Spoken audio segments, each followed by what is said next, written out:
Hello दोस्तों और स्वागत है आपका अपने पैथोलॉजी चैनल रिवाइव मास्टर में। और आज हम लोग एल कैप्टोन्यूरिया के बारे में जानेंगे। एल कैप्टोन्यूरिया को हम लोग ब्लैक यूरिन डिजीज भी कहते हैं। ये बेसिकली एक बहुत ही रेयर इनहेरिटेड डिसऑर्डर होता है जो कि हमारी बॉडी में इसमें क्या हो रहा होता है, ये जो हमारे दो प्रोटीन के बिल्डिंग ब्लॉक्स होते हैं टायरोसिन और फेनिल एलानिन, इनमें टोटल ब्रेकडाउन नहीं होने देता है। ये जो टायरोसिन और फेनिल एलानाइन है, वैसे तो ये एक सीरीज ऑफ केमिकल रिएक्शन की मदद से टूट जाने चाहिए थे, लेकिन एल कैप्टोयूरिया कंडीशन में ये टूट नहीं रहे होते हैं और इस वजह से हमारी बॉडी में एक एसिड होमोजेनेटिक एसिड का डिपोजिशन होने लग जाता है, जिसकी वजह से हमारे यूरिन या फिर बॉडी के different different parts black colour के हो जाते हैं या फिर पर्पल कलर के हो जाते हैं। अब ऐसा क्यों होता है? तो यहाँ पे देखिए, phenyl alanine tyrosine 4 hydroxy phenyl pyruvic acid, फिर होमोजेनेसिटिक एसिड, और फिर यहाँ पे ये टूट जाना चाहिए था। यहाँ पे देखिए, यहाँ पे इसका ब्रेकडाउन हो जाना चाहिए था, लेकिन ये जो एंजाइम है इसके बगल में होमोजेंटिसेट जेंटिसेट, ये एंजाइम क्या करता है, ये इसको ब्रेकडाउन के लिए रिस्पॉन्सिबल है। लेकिन जब ये एंजाइम काम नहीं कर रहा होता है, तब हमारी बॉडी में एल कैप्टोयूरिया कंडीशन जमा स्टार्ट हो जाती है और होमोजेंटिसिक एसिड जमा होने लग जाता है। तो बेसिकली ये क्या है, एक एंजाइम डिसऑर्डर है। यानी कि जब एंजाइम सही से काम नहीं करेगा तो वहाँ पे वो एसिड को नहीं तोड़ रहा होगा, और एसिड नहीं टूटेगा तो वो जाके हमारी बॉडी में डिफरेंट डिफरेंट जगह पर डिपॉजिट होने लगेगा, और इस वजह से हमारे यूरिन का जो कलर होगा वो ब्लैक होने लग जाएगा। अगर हम इसके अर्ली स्टेज में सिम्टम देखें तो इसका कोई भी सिम्टम नहीं है, सिवाय एक के कि जो बेबीज़ की नैपीज होंगी वो यूरिन के करने के आधे से 1 घंटे बाद में ब्लैक ब्लैक डिपोजिशन शो करने लगेंगी। क्योंकि जब एल कैप्टोयूरिया में क्या होता है, यूरिन छोटे बेबीज़ की जो यूरिन जब वो एयर के साथ में एक्सपोज होती है तो वो एक ब्लैक कलर में कन्वर्ट हो जाती है। तो अगर आपको ऐसा कुछ दिखे बेबीज़ की नैपीज में तो प्लीज़ इसे नज़रअंदाज मत करिए, क्योंकि इसका और कोई भी सिम्टम अर्ली स्टेज में देखने को नहीं मिलता है। फिर अगर आपको इसके जो बाकी सिम्टम दिखेंगे वो आपको कब दिखेंगे, वो आपको आपके 20s या फिर 30s में दिख रहे होंगे। तो मतलब कि बेबी होने के 20 से 30 साल बाद आपको पता चलेगा कि आपको ये डिजीज़ है भी।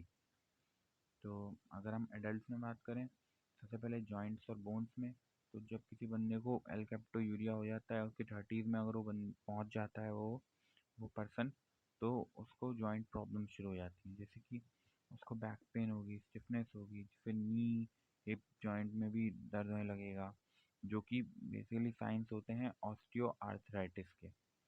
इवेंचुअली जो हमारी बॉडी की कार्टिलेज होती है जो कि टफ और फ्लेक्सिबल टिश्यू होती है, वो भी ब्रिटल हो जाती है, और फिर हो सकता है वो ब्रेक हो जाए, जिसकी वजह से स्पाइनल डैमेज भी हो सकता है और हमें जॉइंट रिप्लेसमेंट करवाने पड़ जाए।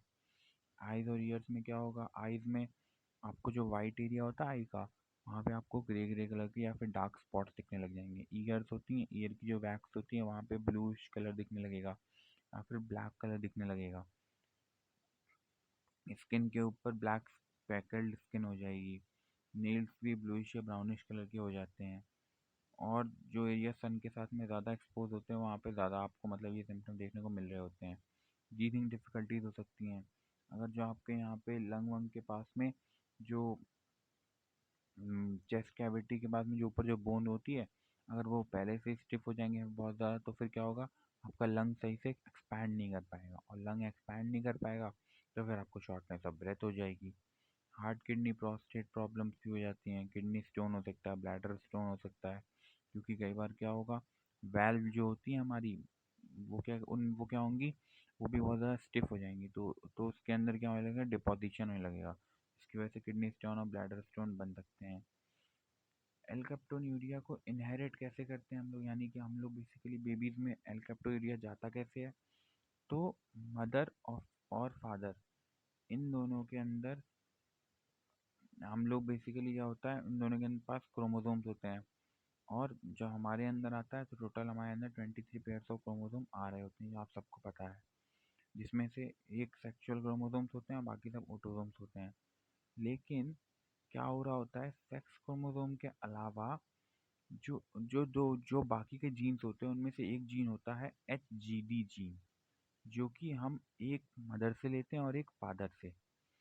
जब ये जीन होता है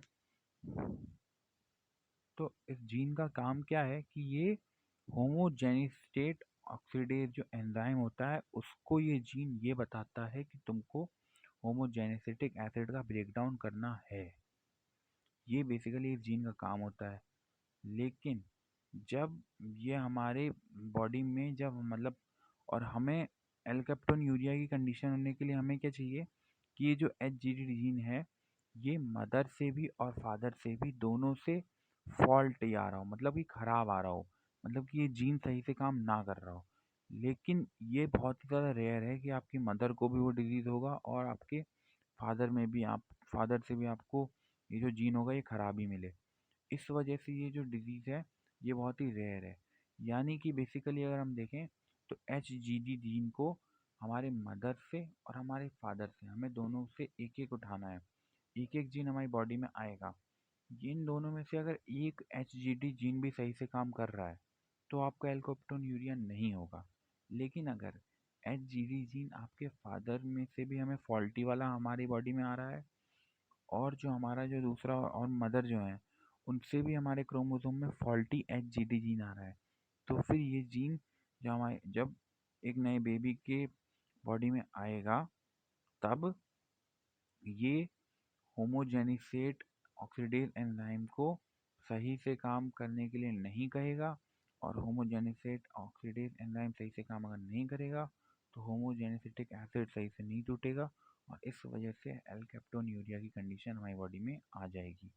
इसी तरीके से हमारी बॉडी में ये इनहेरिट होता है। अगर हम इसका मैनेजमेंट देखें एल्केप्टोन्यूरिया को मैनेज करने के लिए अभी इसकी कोई भी मेडिसिन नहीं बनी है। अगर हम सही से देखें तो इसकी कोई भी मेडिसिन अभी के लिए नहीं है। बस एक मेडिसिन है जिसको हम लोग निटिसनोन के नाम से जानते हैं, लेकिन ये भी लाइसेंस्ड नहीं है। ये हम लोग बस कुछ लोगों को देते हैं जिनको एल्कोप्टोन्यूरिया की कंडीशन हो जाती है, जिसको हम लोग ऑफ लेवल के करके ऑफर करते हैं नेशनल एल्कोप्टोन्यूरिया सेंटर में, जो कि ट्रीटमेंट सेंटर है एल्कोप्टोन्यूरिया पेशेंट के लिए, जो कि रॉयल लिवरपूल यूनिवर्सिटी हॉस्पिटल में बेस्ड है। अगर हम डाइट से देखें तो डाइट से अगर हमें अर्ली सिम्टम पता चल जा रहे हैं, यानी कि हमें पता चल चुका है कि ये जो एक बेबी है इसको एल्केप्टोन्यूरिया है, तो हम क्या करेंगे, हम इसकी प्रोटीन डाइट को रिड्यूस कर देंगे। प्रोटीन डाइट रिड्यूस हो जाएगी तो टायरोसिन और फेनिन एलानिन की कंडीशन मतलब कॉम्पोजिशन जो होगा वो हमारी बॉडी में कम होगा। तो ये दोनों ही अगर कम होंगे तो होमोजेनिसिटिक एसिड ही कम बनेगा और इससे भी काफ़ी सारा फर्क पड़ जाता है। लेकिन इसके लिए ये बातें बहुत ध्यान देना ज़रूरी है कि बचपन में पता चल रहा हो कि आपके बच्चे को एल्केप्टोन्यूरिया है। ये देखिए आपको बेसिकली यहाँ पे ईयर की वैक्सिंग दिख रही होगी, ये देखिए ब्लैक कलर की होगी, आईज में आपको डार्क पैचेस दिख रहे होंगे। ये सिम्टम्स हैं एल्केप्टोन्यूरिया के। डायग्नोसिस की बात करें तो इसकी कोई बहुत प्रॉपर डायग्नोसिस तो नहीं है, लेकिन यूरिन टेस्ट कर लेते हैं, इसमें इसका कलर ब्लैक हो जाता है।